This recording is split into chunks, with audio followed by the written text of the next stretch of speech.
All right, we now move on just a bit early tonight to college football. You get two college football segments tonight, but you had the number one team in the country this weekend. They were just a disappointment because they gave up 17 points, and that's just not it.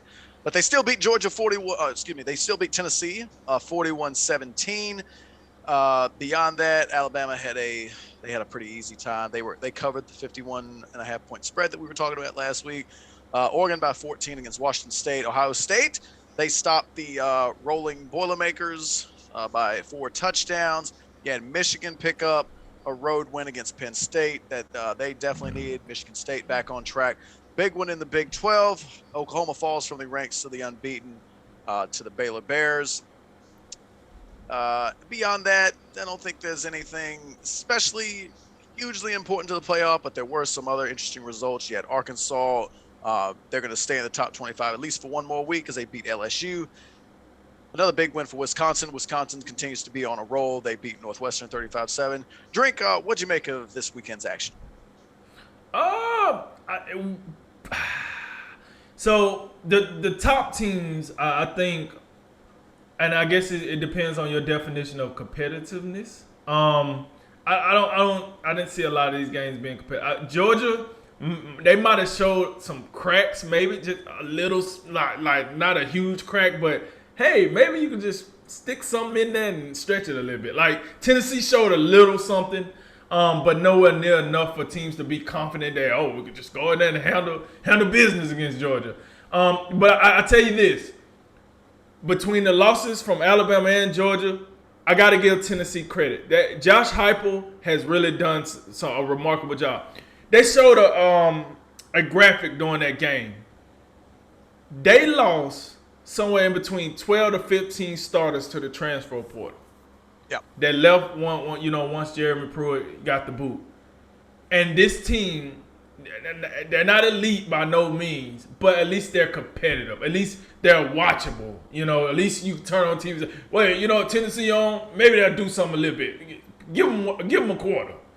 That's what I seen against Georgia. But at the end of the day, the result was pretty much on par with what most people thought. It's Georgia. Like, it is what it is. You're gonna have to bring a more complete package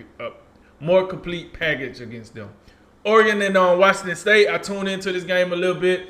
When I tuned into this game, I want to say the game was like 14-14. Washington State had just recovered a fumble from the running back. Had fumbled literally on like the 1 yard line.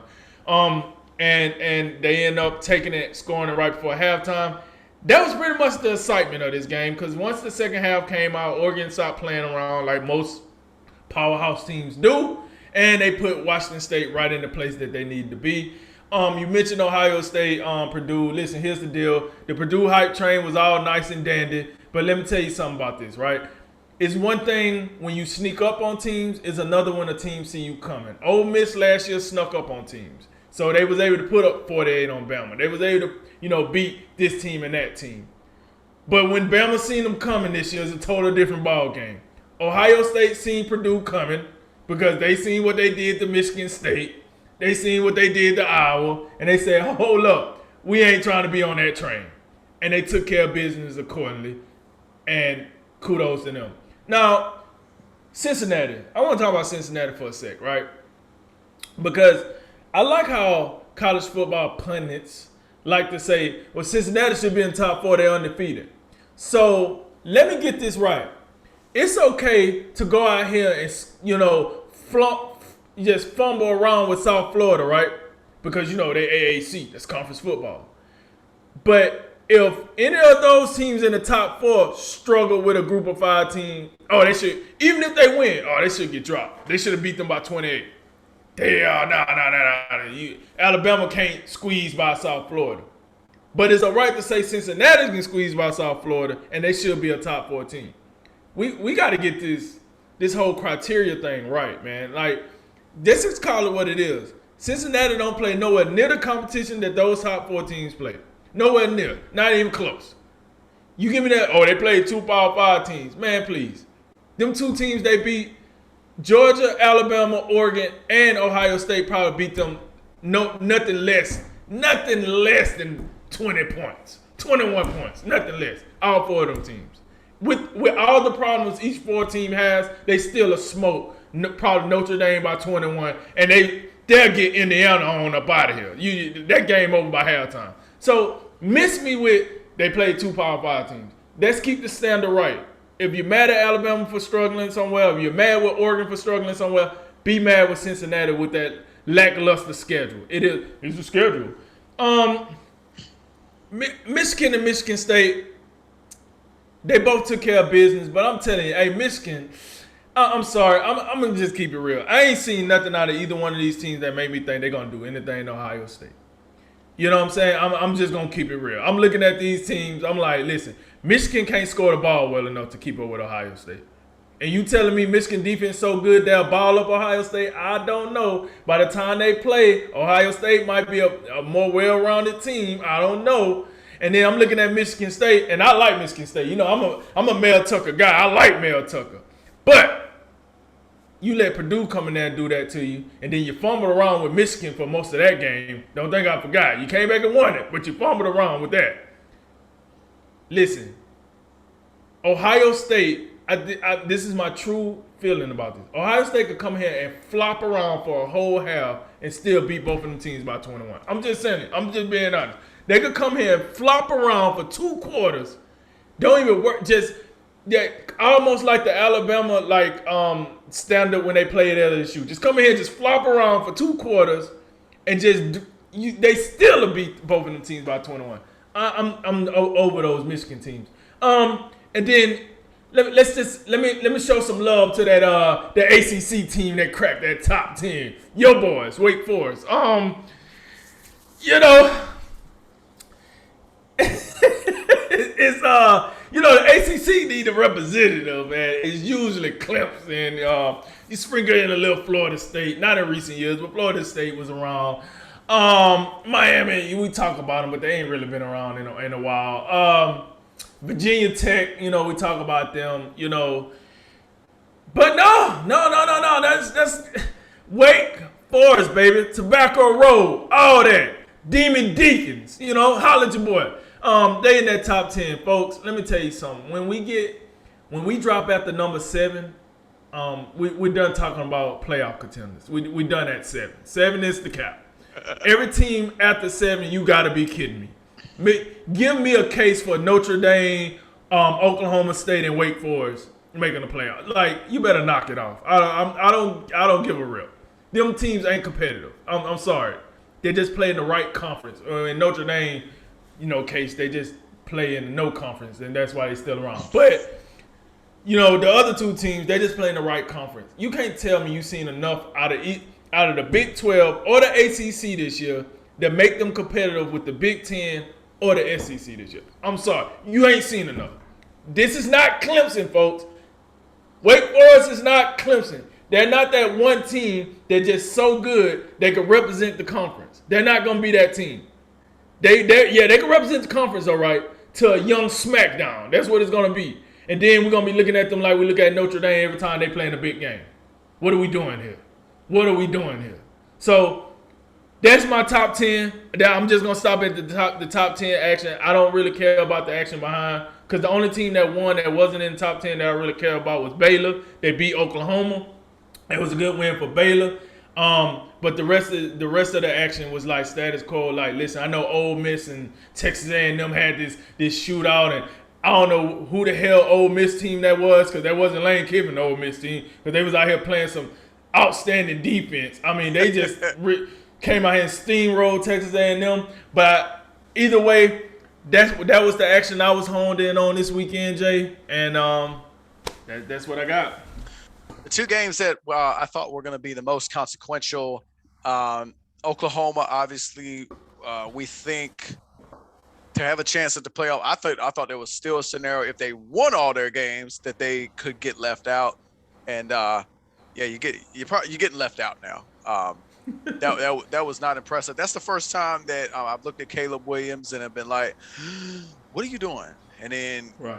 I don't love the thing where you go back to Spencer Rattler, because I ain't seen nothing from Spencer Rattler that even just his body language and the way he walks around.